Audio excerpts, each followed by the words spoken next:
성경님은 각 사람을 통해서 하시는 일이 첫 번째, 율법 고지서로부터 자유하도록 돕습니다. 그리고 생각을 변화시키시고 내적 죽음을 돕습니다. 그리고 내적 죽음이 이루어지는 이들에게 죽음에 따른 세 가지 확증을 주시는데, 그 첫째, 아버지라고 부르짖게 하시고 자녀인 것을 증언하시고, 세 번째, 상속자인 것을 증언하십니다. 그래서 그 결과 고난도 두려워하지 않는 사람으로 만드십니다. 물론 이러한 확증은 다음과 같은 세 가지를 이루어가고 있는 사람에게 주어지는 겁니다. 앞서 말씀드린 자유, 그리고 생각의 변화, 내적 죽음을 이루고 있는 사람에게 아버지라고 부르짖는 것, 자녀인 것, 그리고 상속자인 것을 성령님이 그 속에서 증언하십니다. 그래서 그 증언을 받은 사람들은 이 세상에서 그 누구도 감당할 수 없는 사람이 됩니다. 세상에 어떤 것도 그를 두렵게 할 게 없기 때문입니다. 그래서 그들은 세상을 이미 이긴 사람이 됩니다. 그래서 다음과 같은 사람이 되는데, 17절 하반절에 우리가 그와 함께 영광을 받기 위하여 고난도 함께 받아야 할 것이니라. 고난 받는 것도 마땅하게 여깁니다. 고난을 당연하게 여기는 정신을 가진 사람들은 성도라고 부르는데, 이런 사람은 세상이 감당할 수 없는 사람이 됩니다. 세상이 두렵게 만들 수 있는 사람은 고난입니다.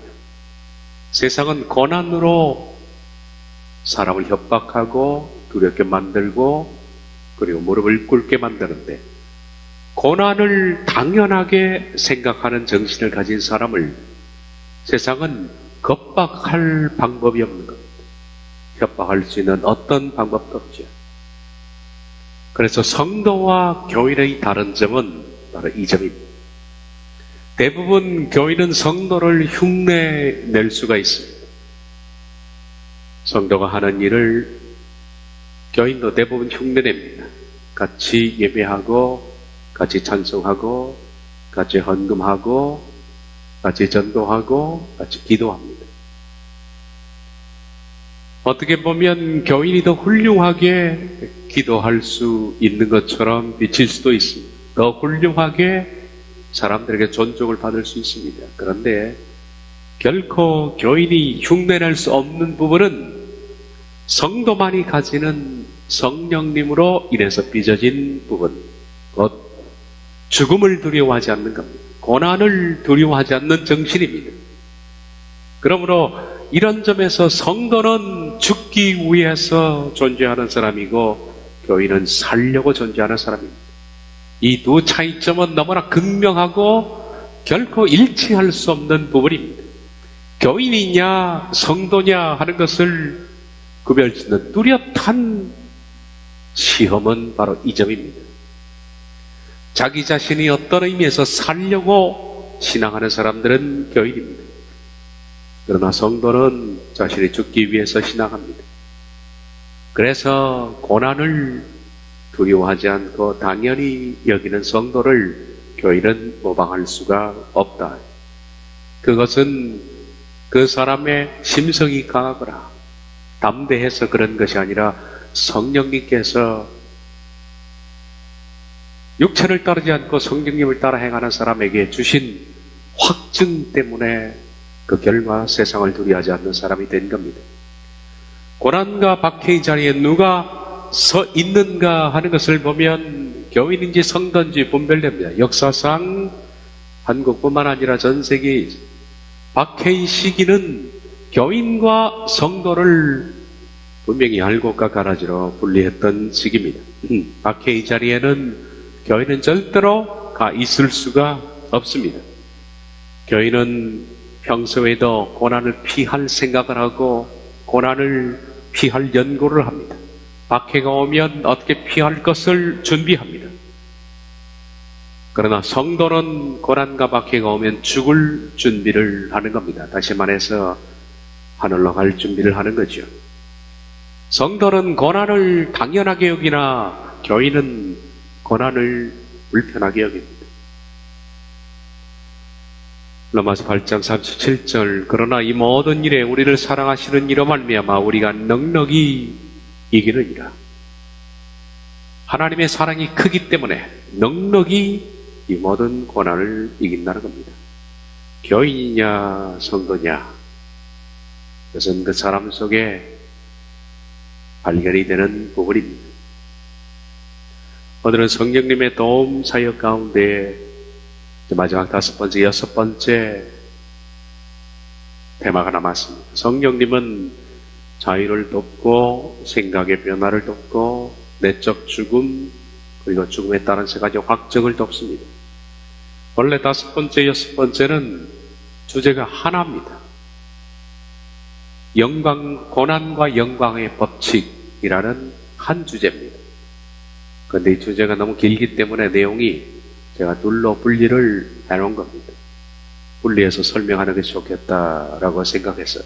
근데 원래 하나입니다. 고난과 영광의 법칙입니다.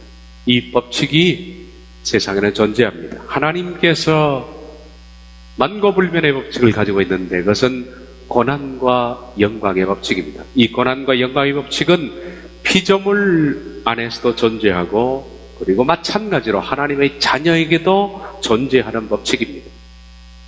그래서 5번, 6번을 한마디로 하면 피조물과 하나님의 자녀는 하나님의 법칙, 곧 고난과 영광의 법칙에 통치를 받는다 하는 그 내용입니다.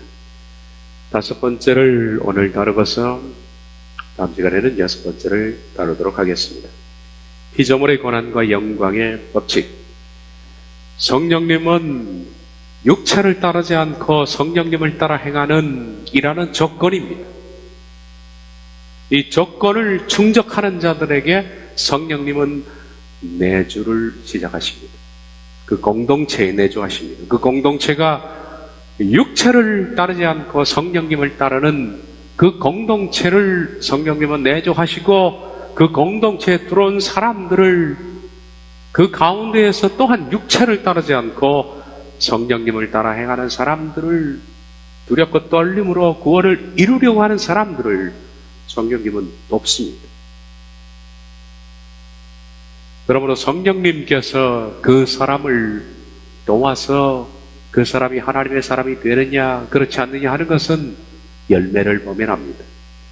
공동체에 들어와서 1년이 돼도 육체의 모습이 변화되지 않았다면 성령님이 그를 만지지 않았다는 겁니다. 아니 반대로 말하면 그가 아직도 성령님을 따라 행하는 것이 아니라 육체를 따르고 있다는 결과가 있죠.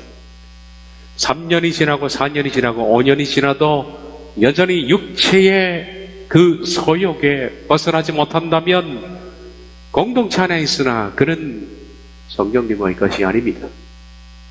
이것은 무서운 결론입니다. 우리가 먼저는 성령님이 내주하시는 공동체 안에 있는 것도 중요하지만은 두 번째 그 안에서 어떻게 성령님의 소유가 되느냐 하는 것은 개인의 몫입니다. 그 공동체 안에서 육체를 따르지 않고 성령님을 따라 행하는 사람을 구원을 이루도록 성령님은 돕습니다. 그래서 그 공동체 안에서 사람이 해가 갈수록 점점 바뀌어 나가는 것을 발견할 수 있습니다.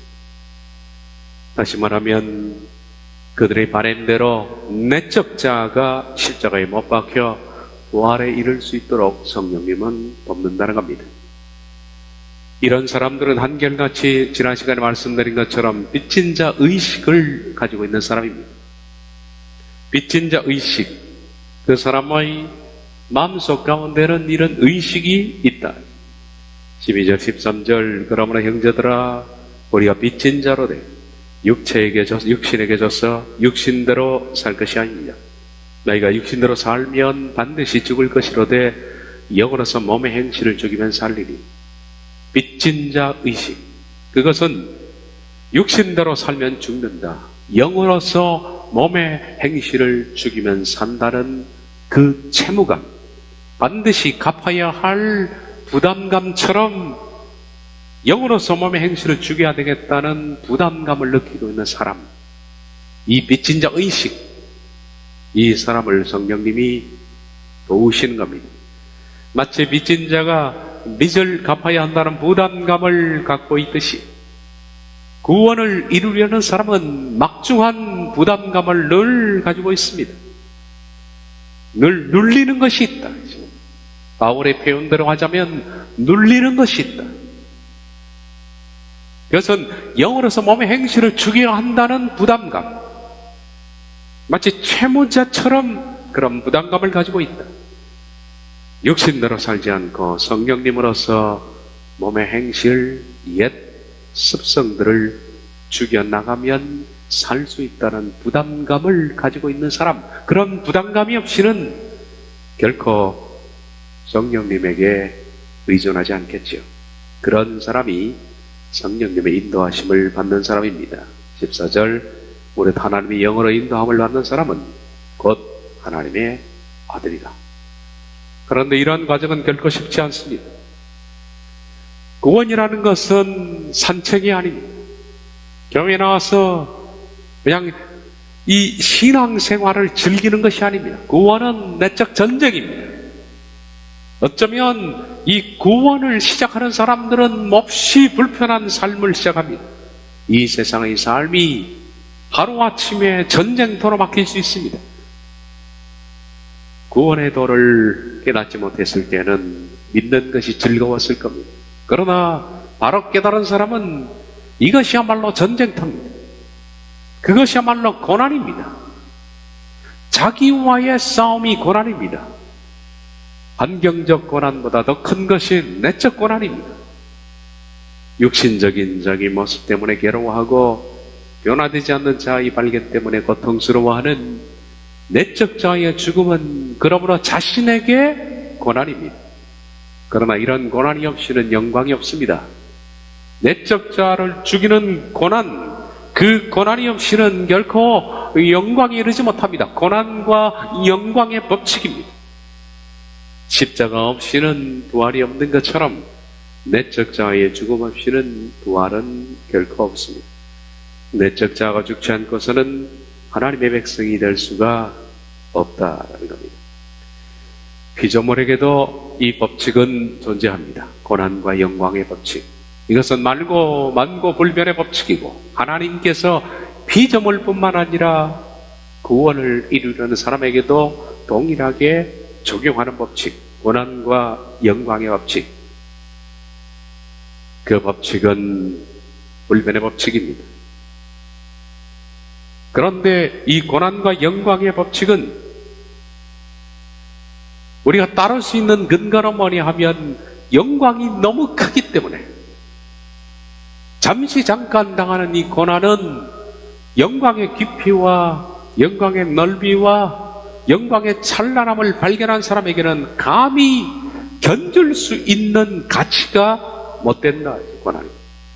그래서 이것을 발견했기 때문에 성도는 기꺼이 더 가치 있는 것을 위해서 내적 죽음의 길을 즐겁게 택하고 걷게 되는 겁니다. 18절은 이렇게 시작합니다. 생각하건대 현재의 고난은 장차 우리에게 나타날 영광과 비교할 수 없도다. 먼저 지경을 보겠습니다. 왜냐하면 나는 간주하기 때문이다. 현재의 고난들이 우리 앞에 드러나려고 하는 다가오는 영광과 비교할 가치가 없다는 것으로. 직역은 한글 성경에서 생략된 왜냐하면이라는 단어로 시작합니다. 그런데 한글 개혁은 이 중요한 왜냐하면이라는 단어를 생략했습니다. 왜냐하지 않았습니다. 왜냐하면이라는 것은 이유입니다. 이유입니다. 따라서 18절은 그 이유 때문에 17절을 그가 한다는 얘기입니다. 이런 이유가 있기 때문에 18절입니다. 17절을 할 수가 있다는 얘기죠. 그래서 17절부터 보겠습니다. 자녀이면 또한 상속자곧 하나님의 상속자요 그리스도와 함께한 상속자니 우리가 그와 함께 영광을 받기 위하여 고난도 함께 받아야 할 것이니라. 자녀는 하나님의 상속자다. 그리스도와 함께 하나님의 유업을 받을 상속자다. 이것은 엄청난 영광입니다. 우리가 그와 함께 영광을 받기 위해서 고난을 함께 받아야 할 것이다. 왜냐하면 이유를 말합니다. 내가 왜 고난을 받아야 하느냐? 이유는 왜냐하면 좀 이따 설명드리겠습니다. 나는 간주하기 때문이다. 이 부분은 설명이 될 겁니다. 이유는 나는 간주하기 때문이다. 그 이유는 현재의 고난들은 앞으로 드러나려고 하는 다가오는 영광과 비교할 가치가 없기 때문에. 지금 내가 당하는 이 고난은 다가오는 영광과 비교할 가치가 없기 때문에 나는 기꺼이 그 영광을 위해서 현재의 고난도 받는다. 그 말씀을 바울이 하고 있죠. 하늘의 상속을 받기 위해서 겪어야 할 현재적 고난은 비교할 가치가 없을 정도다. 그러면 여기서 바울이 말하는 고난이라는 이 고난은 외적 고난이 아닙니다. 다시 말하면 누구로부터 박해를 받고 믿는 이유 때문에, 믿음을 가진 이유 때문에 누가 내 것을 뺏어가고 심지어는 목숨도 뺏어가는 이런 고난이 아닙니다. 이런 고난이라는 단어는 따로 있습니다. 여기서 말하는 파세마라는 이 단어는 내적 고통입니다. 외적 고통이 아니라, 그래서 사전에는 이것을 suffering 혹은 enduring 이렇게 번역합니다. 그래서 내적으로 고통을 겪는 겁니다.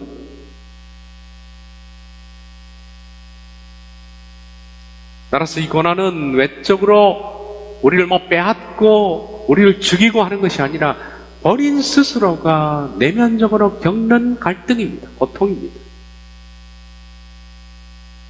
현재의 고난, 그것은 곧 내적 자아의 죽음을 말하는 거죠. 내적 자아가 죽는 것은 내적인 큰 고통입니다. 앞에서 지금까지 말해왔던 것처럼 4절 상반절에 육신을 따르지 않고 그 영을 따라 행하는, 이게 보통 고통이 아닙니다. 내적 죽음입니다. 육신을 따르지 않고 성령님을 따라 행하는 그 내적 죽음, 이것이 자신에게 고통입니다. 이 고난. 자기를 죽인다는 것은 큰 고난입니다. 그런데 자기를 죽이는 그 고난이라는 것을 기꺼이 선택할 수 있는 이유는 장차 앞으로 드러나려고 하고 다가오는 영광과 지금 내가 내 자신을 죽이는 것은 비교할 가치가 없기 때문에, 그래서 아무것도 아니기 때문에 기꺼이 내적 죽음에 따른 고통을 인내한다, 그런 뜻입니다. 우리가 매 순간 매 사건마다 내적 죽음을 택하는 것은 쉬운 일이 아닙니다.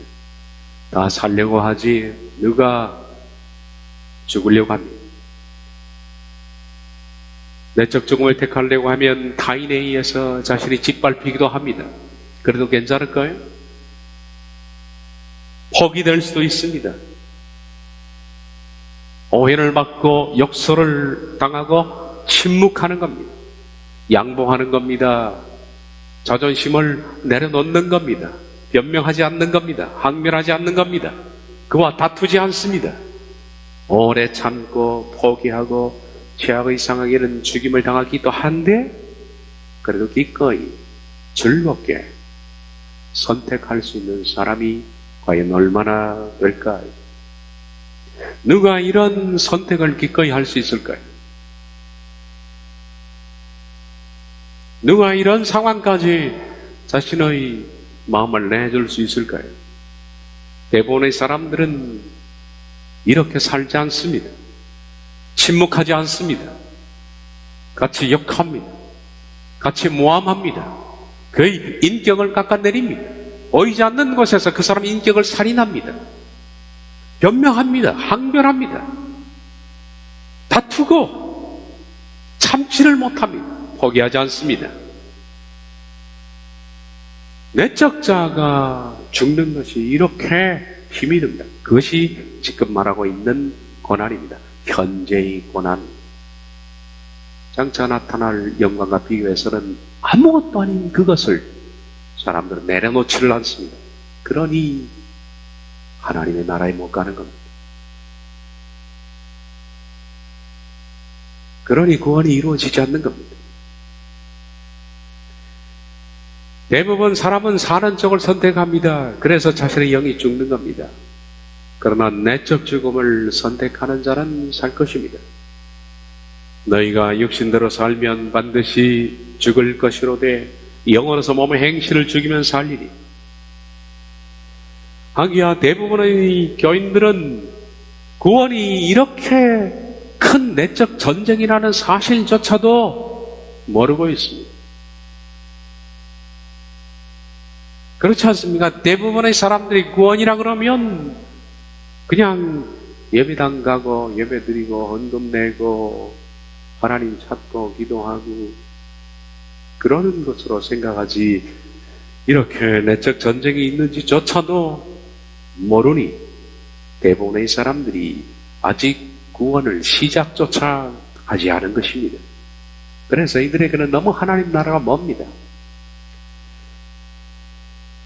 그런데 구원을, 그 도를 발견한 사람에게는 참 불편한, 진리를 발견한 것은 정말 불편한 일입니다.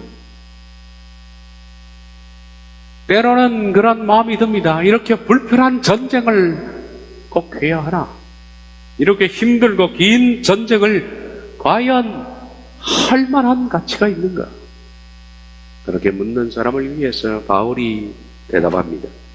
생각한데 현재의 고난, 내적 자아의 죽음입니다. 현재의 고난은 장차 우리에게 나타날 영광과 비교할 수 없다. 왜냐하면 나는 간주하기 때문이다. 현재의 고난들이 우리 앞에 드러나려고 하는 다가오는 영광과 비교할 가치가 없다는 것을 바울은 나는 간주한다라고 말합니다. 이 말은 다음의 뜻을 가지고 있습니다. 로기저마이라는 것은 블랙홀은 내가 어떤 것을 계산한다는 뜻이죠. 계산하다, 그리고 어떤 식으로 생각하는 것, 그리고 이 단어는 좀 더 나가면 이런 뜻을 가지고 있습니다. 결단하는 겁니다. 그리고 결론을 내린 겁니다. 여러분, 로기저마이는 생각하고 그것을 계산하고 깊이 묵상해서 마음에 결단해서 결론을 내린 상태를 가리켜서 로기저마이 그렇게 말합니다. 바울은 말합니다. 왜냐하면 나는 간주했다. 나는 깊이 생각했다. 생각하고 생각해서 결론을 내렸고 나는 내 마음이 결단했다.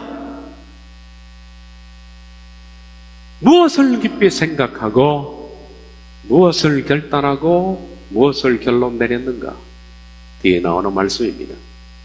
가만히 그가 생각하고 깊이 생각해 보니까 지금 현재 내가 내적 자아가 죽는 것은 몹시 고통스럽고 아픈 일입니다.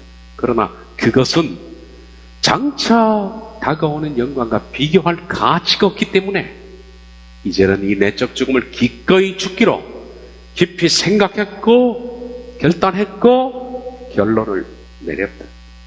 이게 나는 간주한다라는 말입니다. 하나님의 사람들은 깊이 생각하고 결론을 내리고 결단해야 합니다. 그 결론이 내려져야만 구원이 시작할 수 있습니다. 현재의 고난들이 우리 앞에 드러나려고 하는 다가오는 영광과 비교할 가치가 없다. 이런 것으로 나는 간주했다. 나는 생각했고 나는 결단했고 결론을 내렸다. 그러지 않고서는 시시각각으로 내 마음에 다가오는 내적 죽음의 요청에 우리가 굴복할 수가 없다. 모든 일에는 법칙이 있습니다.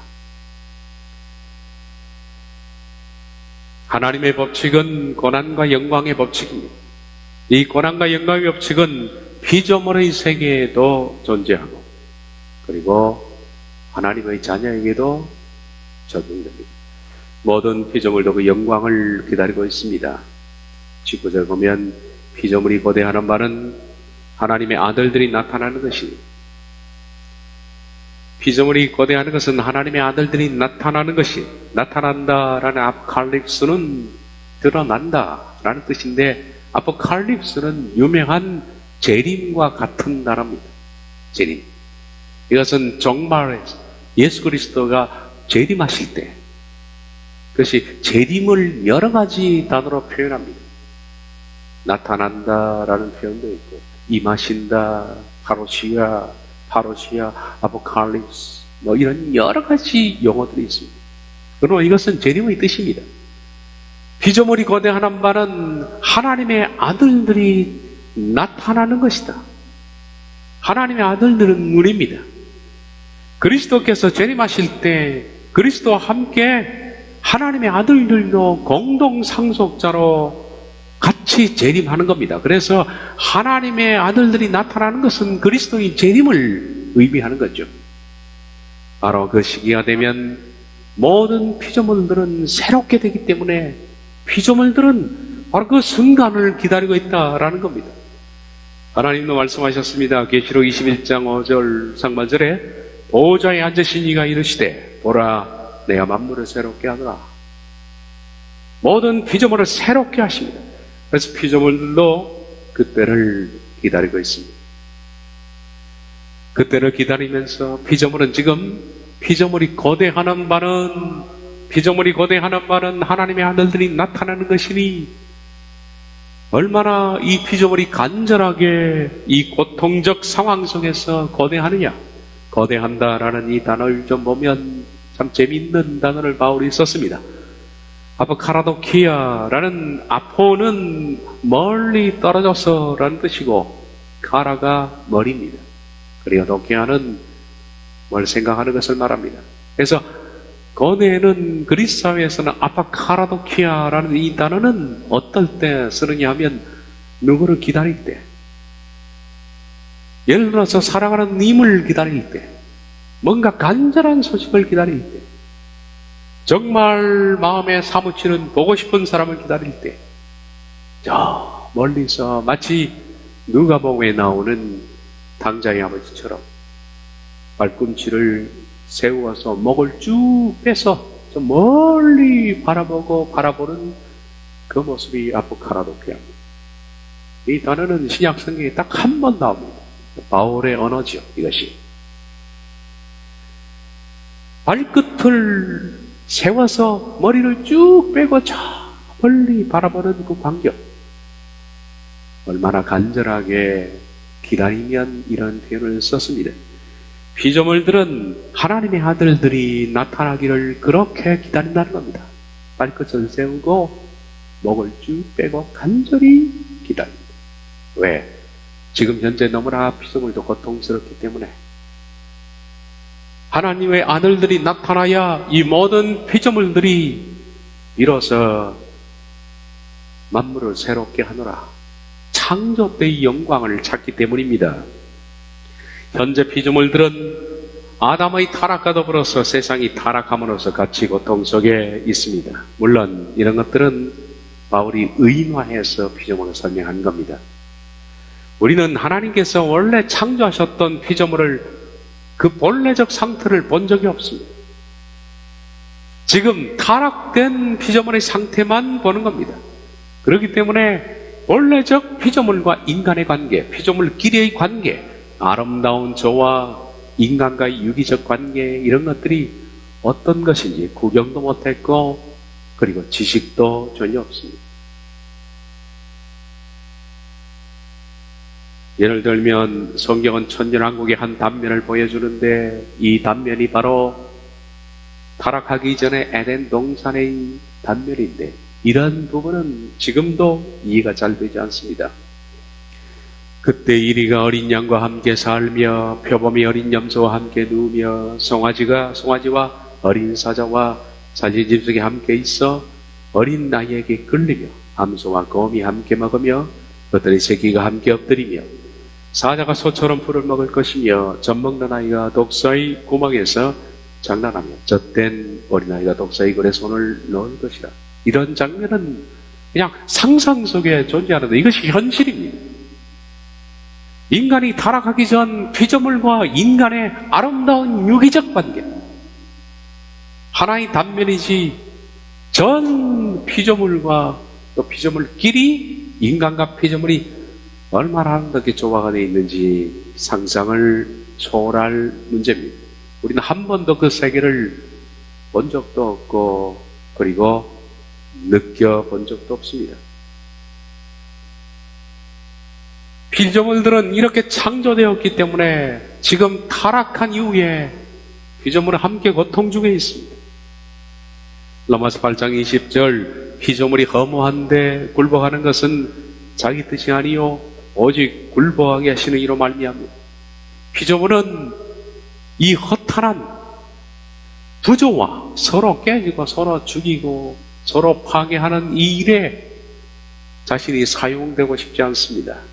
그런데 굴복해 하시는 이 하나님의 뜻에 따라서 지금 그렇게 굴복하고 있다는 겁니다. 피조물은 조화가 깨졌습니다. 창조 때의 아름다운 피조물끼리 그리고 인간과의 상생관계는 사라졌고 피조물도 서로 충돌하고 서로 해를 끼치고 있습니다. 그 한 개 작은 것을 잡아먹고 그리고 또 작은 것들이 작은 것을 잡아먹습니다. 이러한 고통 속에 있는 것은 자기의 뜻이 아닙니다. 굴복해 하시는 하나님의 뜻에 따라서 그렇게 하고 있습니다. 하나님의 뜻에 순종하고 있는 거죠. 그들은 앞으로 이 모든 부조화가 회복될 때를 기다리고 있는 겁니다. 로마서 8장 21절 그 바라는 것은 피조물도 썩어짐의 종노릇한 데서 해방되어 하나님의 자녀의 영광의 자유에 이르는 것이니라. 빨리 예수님이 재림에 와서 하나님의 자녀들이 그와 함께 예수님과 함께 재림에 오는 그날 이 썩을 피조물의 세계를 벗어버리고 그들도 자유의 영광에 이르고 싶다라는 겁니다. 피조물은 소망하고 있다. 그 바라는 것은 원래 원의 뜻은 그 소망하는 것은 그들이 멸망의 종, 썩어짐의 종이라는 뜻이 원래는 멸망의 종입니다. 그들은 뭔가를 멸망시키고 있는 거죠. 그들은 그렇게 하고 싶진 않지만 멸망시키고 있습니다. 여기서 해방되고 싶은 겁니다. 인간이 타락하고 세상이 타락함으로써 피조물도 함께 타락되었을 뿐만 아니라 오히려 하나님께서 피조물들을 인간을 심판하는 종으로 사용하죠. 창세기 3장 18절에 땅이 네게 가시덤불과 엉겅퀴를 낼 것이다. 원래 땅은 아담에게 순종하게 돼 있는데 이제는 아담을 치는, 아담을 고통스럽게 만드는 가시덤불과 엉겅퀴를 내는 피조물이 된 겁니다. 뿐만 아니라 피조물은 때로는 해일로, 폭풍으로, 홍수로, 추위와 더위와 가뭄과 이상기후로 사람을 괴롭히고 심판하고 하나님의 도구가 됩니다. 이것이 피조물들에게는 몹시 괴로운 것입니다. 원래 피조물은 인간에게 복종되도록 지어졌습니다. 인간의 말에 피조물은 순종하도록. 모든 이 세상에 존재하는 피조물들은 인간에게 복종되도록 창조되었습니다. 창세기 1장 26절 이하에 하나님이 이르시되 우리 형상을 따라 우리의 모양대로 우리가 사람을 만들고 그들로 바다의 물고기와 하늘의 새와 가축과 온 땅과 땅에 기는 모든 것을 다스리게 하자 하시고, 하나님이 자기 형상 곧 하나님의 형상대로 사람을 창조하시되 남자와 여자를 창조하시고, 하나님이 그들에게 복을 주시며 하나님이 그들에게 이르시되 생육하고 번성하여 땅에 충만하라, 땅을 정복하라, 바다의 물고기 하늘의 새와 땅에 움직이는 모든 생물을 다스리라 하시니라. 원래 피조물은 아담의 권위에 복종하게 되어 있습니다. 모든 피조물은 사람에게 복종하게 창조되었습니다. 그런데 지금 현재는 우린 타락된 세상에 태어났기 때문에 이조차도 기억이 아예 없습니다만은 모든 피조물들은 인간의 명령에 불복합니다. 어떤 피조물도 인간의 명령에 따르지 않습니다. 이것이 피조물에게는 괴로움이라는 겁니다. 그래서 피조물은 속히 예수님이 재림하시고 하나님의 아들들이 나타난다면 창조의 질서대로 하나님의 아들들에게 복종하고 싶다는 겁니다. 21절 급바라는 것은 피조물도 썩어짐의 종노릇한데 세방되어 하나님의 자녀들의 영광의 자유에 이른 것이니라. 빨리 피조물도 만물이 새로워졌으면 좋겠다 하는 바람을 갖고 있는 겁니다. 그래서 19절에 봤던 말씀처럼 피조물은 거대합니다. 거대한다는 것은 제가 말씀드린 것처럼 발끝을 세우고 머리를 쭉 빼고 저 먼 곳을 바라보면서 간절히 기대하는 그 마음처럼 하나님의 아들들이 빨리 회복되어서 예수님과 함께 재림하기를 그들은 기다리고 있다. 피조물이 거대하는 말은 하나님의 아들들이 나타난 것입니다. 22절 피조물이 다 이제까지 함께 탄식하며 함께 고통을 겪는 것을 우리가 아느니라. 피조물은 지금 고통 중에 있습니다. 탄식하고 있습니다. 그들은 몹시 괴롭습니다. 이것을 우리가 아느니라. 여기 아느니라 라는 이 말은 제가 전에 설명할 것이 한 적도 있지만은 일반 알미 아닙니다. 경험과 학습과 그리고 배움 이걸 통해서 하는 것이 아니라 하나님께서 열어주신 영적 지식이 바로 오이다멘이라는 표현입니다. 우리가 아느니라. 몇 사람만 합니다. 영적인 깊이 성령님의 열어주심을 가지고 세상 만물을 보는 사람들은 피조물들이 깊이 고통 가운데 탄식하고 있다는 것을 압니다. 그들은 너무너무 괴로운 겁니다. 너무 깊이 탄식하고 있고 고통스러워하고 있습니다. 그들은 고통스러워한다. 이 고통스러워한다라는 피조물이 다 이제까지 탄식하며 함께 고통을 겪고 있는 것을 고통한다라는 어디노라는 단어는 해산의 고통입니다. 사전에 보면 버스팽 해산의 고통을 말합니다. 피조물들은 탄식하지만은 지금 그들이 타는 고통은 해산의 고통입니다. 해산의 고통은 잠시 후에 아이가 태어날 것을 기다리는 고통이죠. 그 고통은 소망이 있는 고통입니다. 잠시 잠깐 오면 지금 이 엄청난 고통을 당하지만은 조금 뒤는 하나님의 아들들이 나타날 것이다. 하나님의 아들들이 나타난다면 만물은 새롭게 될 것이다. 만물이 새롭게 되면 우리들은 원래 하나님께서 창조 때 우리에게 명하신 것처럼 사람의 권위에 복종하게 될 것이다. 그것을 그들은 마치 발끝을 세우고 목을 길게 빼서 기다리는 것처럼 간절히 지금도 기다리고 있다는 겁니다. 피조물에게는 이 고난과 영광의 법칙이 있습니다. 그들도 고통을 겪고 있습니다.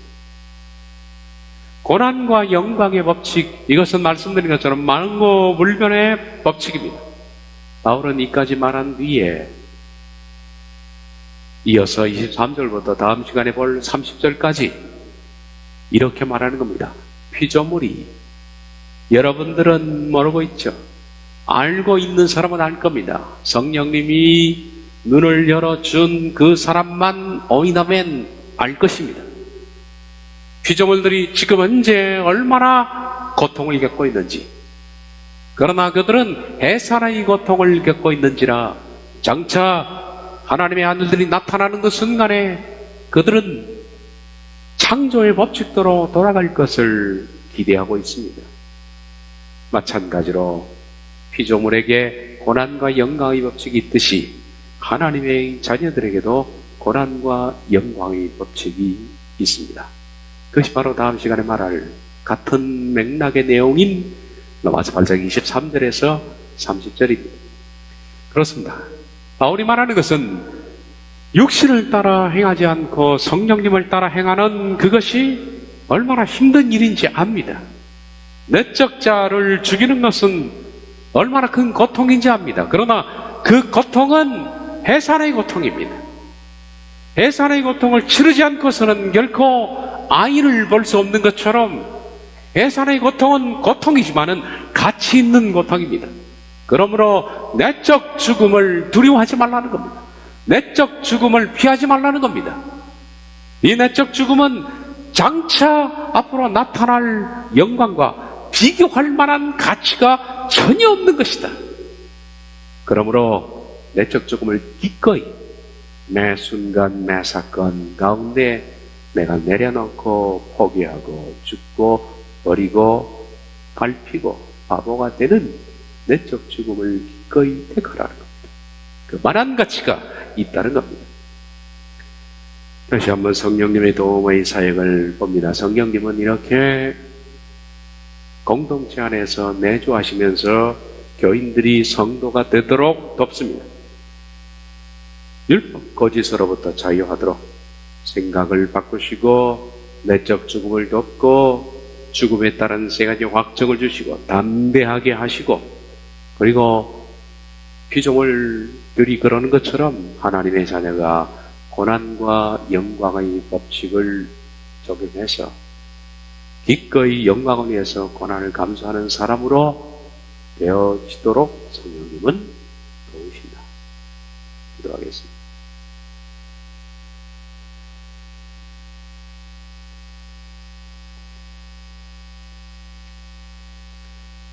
나는 간주합니다. 나는 생각하고 또 생각하고 그래서 결론을 내렸고 결단을 합니다. 내적 죽음은 충분히 죽을 만한 가치가 있는 것이고 이 해산의 고통 뒤에는 영광을 출산하기 때문에 내적 자의 죽음은 죽고자 하는 자는 육체를 따르지 않고 성령님을 따라 행하고 하는 자, 그래서 날마다 죽는 자에게는 장차 나타날 영광과 좋게 비교할 가치가 없기 때문에 기꺼이 매 순간 매 사건 속에 죽기로 생각하고 결단하고 결론을 내리는 성령님의 도움을 입는 진정한 하나님의 사람들이 되게 해주시옵소서. 예수님의 이름으로 기도합니다.